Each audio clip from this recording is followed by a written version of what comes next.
আপনারা জানেন যে বাংলাদেশে একটা কথা আছে যে কারোর সাথে শত্রুতা করতে গেলে একটা ল্যান্ড মামলা জুড়ে দাও, তাহলে 3 জেনারেশনে সেই মামলা আর শেষ হবে না।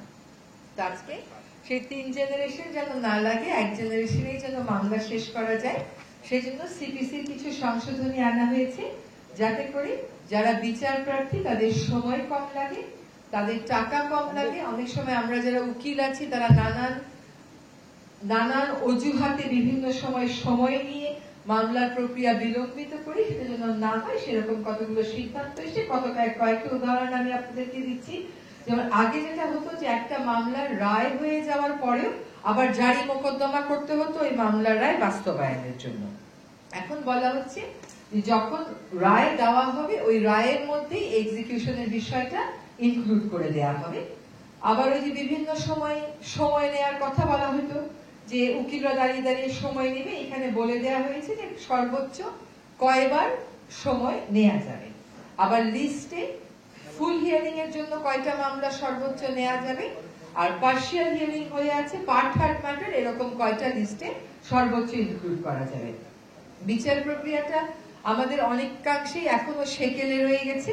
বিচার কার্যক্রমকে আধুনিকায়ন করতে এটা বলা হচ্ছে যে আমরা সমনজারিটা এখন থেকে টেলিফোনের মাধ্যমে, SMS এর মাধ্যমে বা অন্য মডার্ন যে ডিভাইস গুলো আছে, মডার্ন যে মেথড গুলো আছে তার মাধ্যমে করতে পারবো। আর ফাঁসিয়ে দেওয়ার জন্য ভুয়া মামলা করা হয়, আগে সেটা শাস্তি ছিল 20,000, এখন সেটাকে বাড়িয়ে 50,000 করা হয়েছে। সিপিসির এই হচ্ছে বড় বড় যে সংশোধনীগুলোর কথা বলা হয়েছে সেটা। আরেকটা কথা একটু আপনাদেরকে বলতে হয়, খুব খুশি মনে আপনাদেরকে জানাতে চাই যে আমাদের অভিন্ন নদীর পানি ভাগাভাগি নিয়ে, পানি ব্যবস্থাপনা নিয়ে আমরা সব সময় বলি যে আমরা আন্তর্জাতিক আইনগুলো কেন স্বাক্ষর করছি না। এই অভিন্ন জলরাশির পানি ব্যবস্থাপনা নিয়ে আন্তর্জাতিক ক্ষেত্রে 2টো আইন আছে জাতিসংঘে, একটা হচ্ছে 1997 কনভেনশন, আরেকটা হচ্ছে 1992 কনভেনশন। 1997 কনভেনশনটা 1914 সালে কার্যকর হয়, অর্থাৎ উজানের দেশগুলোর অনীহার কারণে মাত্র 36টা দেশের স্বাক্ষর লাগতো, সেই স্বাক্ষর পেতেই লেগে যায় 17 বছরেরও বেশি। আরেকটা যেটা আইন আছে এটা খুবই কার্যকর, সেটা হচ্ছে ইউরোপিয়ান ইউনিয়নকে মূলত টার্গেট করে এই আইনটা। যদিও এটা ইউরোপিয়ান ইউনিয়নকে টার্গেট করে এই আইনটা 1992 সালে, এটা কিন্তু 2016 সালে সকল দেশের জন্যই উন্মুক্ত করে দেওয়া হয়েছে এবং এ পর্যন্ত প্রায় 11টি দেশ ইউরোপিয়ান ইউনিয়নের বাইরে এটাকে স্বাক্ষর করেছে। তার মধ্যে বেশিরভাগ দেশই হচ্ছে আফ্রিকা। এইটা আজকে আমরা সিদ্ধান্ত নিয়েছি যে এই কনভেনশনটা আমরা অনুস্বাক্ষর করব। এর আগে যত প্রক্রিয়া ছিল, সংশ্লিষ্ট জনদের সাথে আলাপ আলোচনা করা, আন্তঃমন্ত্রণালয়ে আলাপ আলোচনা করা, তারপরে ওই কনভেনশনের সেক্রেটারিয়েট থেকে লোক আসে, সবই আমাদের হয়ে গেছে।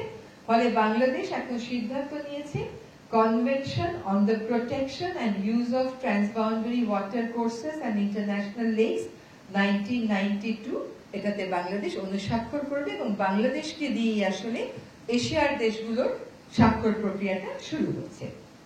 আজকে এখানে ব্যাংকিং সেক্টরে বেশ কয়েকটা অধ্যাদেশ আমরা কতগুলো নীতিগতভাবে কতগুলো চূড়ান্ত অনুমোদন দিয়েছি। তার মধ্যে একটা হচ্ছে সরকারি হিসাব নিরীক্ষা অধ্যাদেশ, আরেকটা হচ্ছে ব্যাংক রেজলিউশন অধ্যাদেশ, আরেকটা হচ্ছে রাজস্ব নীতি ও রাজস্ব ব্যবস্থাপনা অধ্যাদেশ, আরেকটা হচ্ছে গ্রামীণ ব্যাংক সংশোধন অধ্যাদেশ। আপনাদেরকে একটা কথা জানিয়ে দিই যে এই অধ্যাদেশগুলো নিয়ে আলোচনার সময় আমাদের মধ্যে এই সিদ্ধান্ত গৃহীত হয়েছে যে ফিনান্সিয়াল ক্রাইম বা অর্থনৈতিক ক্রাইম যে গোষ্ঠীগুলো করেছেন তাদের বিচার প্রক্রিয়াটা শুরু করার জন্য একটা কমিটি গঠন করা হচ্ছে। তদন্ত এবং বিচার প্রক্রিয়া শুরু করার জন্য একটা কমিটি গঠন করা হচ্ছে। প্রাথমিক কাজগুলো হয়েছে, এখন ফিনান্সিয়াল ক্রাইমে যারা জড়িত ছিলেন তাদের ব্যাপারে আমরা তদন্তটা শুরু করার জন্য একটা আলাদা কমিটি গঠন করেছি। এবার একটা একটা করে বলি। সরকারি হিসাব নিরীক্ষা অধ্যাদেশ যেটা আছে, এটা আপনারা জানেন যে 1974 সালে একটা আইন ছিল। সেই আইনের অতিরিক্ত হিসাবে, সম্পূরক হিসাবে এই অধ্যাদেশটা আজকে আমরা অনুমোদন দিয়েছি।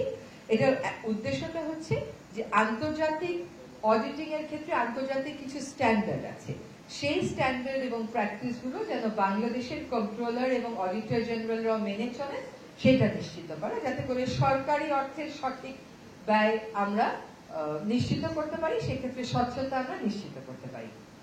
এবার একটু ব্যাংক রেজলিউশন অধ্যাদেশে আসি। আপনারা জানেন যে এখানে আমাদের একটা শিল্প গোষ্ঠী কর্তৃক কিভাবে কয়েকটা ব্যাংকের উপর একচ্ছত্র নিয়ন্ত্রণ প্রতিষ্ঠা করে কত টাকা এই দেশ থেকে সরিয়ে নেওয়া হয়েছে এবং তহবিল তছরূপ করা হয়েছে, ওই জিনিসটা ভবিষ্যতে যাতে আর না হতে পারে সেজন্য কর্পোরেট সেক্টরে, ব্যাংকিং সেক্টরে শৃঙ্খলা আনার জন্য, জবাবদিহিতা আনার জন্য, আমানতকারীদের স্বার্থ সংরক্ষণের জন্য এই ব্যাংক রেজলিউশন অধ্যাদেশ আজকে আমরা পাশ করেছি।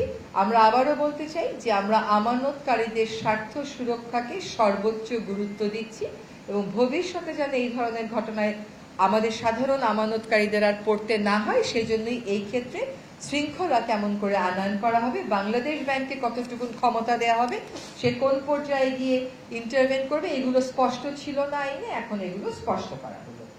এবং এই যে 3 নম্বর আইন যেটা বলবো সেটা হচ্ছে রাজস্ব নীতি ও রাজস্ব ব্যবস্থাপনা অধ্যাদেশ। এটা কিন্তু জনপ্রশাসন সংস্কার কমিশনের একটা রিকমেন্ডেশনের বেসিসে এই অধ্যাদেশটা করা হয়েছে। আমাদের মাননীয় প্রধান উপদেষ্টা মহোদয় 26শে মার্চ যখন ভাষণ দিয়েছিলেন তখন তিনি এই কথাটা বলেছিলেন যে রেভিনিউ এর ক্ষেত্রে পলিসি করা আর রেভিনিউ এর ক্ষেত্রে বাস্তবায়ন করা দুটো আলাদা এন্টিটি হবে। সেই মোতাবেক রাজস্ব নীতি ও রাজস্ব ব্যবস্থাপনা অধ্যাদেশে আমরা দুইটা কাজকে আলাদা করছি। একটা কাজ হচ্ছে যারা রাজস্ব সংক্রান্ত নীতি প্রণয়ন করবেন, আরেকটা কাজ হচ্ছে যারা এই নীতিটা বাস্তবায়ন করবেন। তারপরে যে চতুর্থ আইনটা সেটা হচ্ছে গ্রামীণ ব্যাংক সংশোধন অধ্যাদেশ। এখানে আগে যখন গ্রামীণ ব্যাংক কাজ করত একটা মূল্যবোধ নিয়ে কাজ করত, সেই মূল্যবোধটা হচ্ছে যারা গ্রামীণ ব্যাংকের বেনিফিশিয়ারি তাদেরই সেফ থাকবে এই ব্যাংকটার পরিচালনার ক্ষেত্রে। কিন্তু আপনারা জানেন যে বিগত সময়ে আমাদের এখন যিনি আমাদের মাননীয় প্রধান উপদেষ্টা, সেই নোবেল বিজয়ী অর্থনীতিবিদকে রাজনৈতিকভাবে টার্গেট করা হয়েছিল এবং গ্রামীণ ব্যাংকের মালিকানা তার যে দর্শন ছিল যে এটা যারা ঋণটা নেবে সেই বেনিফিশিয়ারির হাতেই থাকবে, সেখান থেকে সরিয়ে সরকারের নিয়ন্ত্রণ অনেকাংশে নিয়ে আসা হয়। আজকে যে অধ্যাদেশটা সংশোধন করা হলো তার মাধ্যমে আগে গ্রামীণ ব্যাংক শুধুমাত্র ভূমিহীনদের জন্য কাজ করত, এখন বিত্তহীনদের একটা সংজ্ঞা সংযোজন করা হয়েছে। ইউনিয়ন পরিষদের পরিসর থেকে বের হয়ে সিটি কর্পোরেশন, পৌরসভাকে অন্তর্ভুক্ত করা হয়েছে এবং বোর্ডের ক্ষেত্রে বলা হয়েছে যে যারা এটার বেনিফিশিয়ারি তাদের মধ্য থেকে 9 জন নির্বাচিত হয়ে আসবে, এই 9 জনের মধ্য থেকে আবার 3 জন মনোনীত হবে এবং তাদের মধ্য থেকে একজন চেয়ারম্যান নিযুক্ত হবে। এখানে আরেকটা বিষয় এসেছে, তা হচ্ছে পরিশোধিত মূলধন আগে ছিল সরকার 25% আর যারা বেনিফিশিয়ারি তারা 75%, এখন হয়ে গেছে 10% এবং 90%।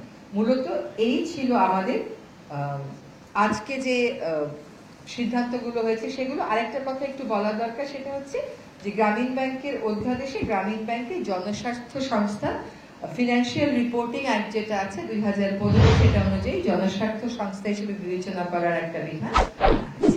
এবার আপনাদের প্রশ্ন থাকলে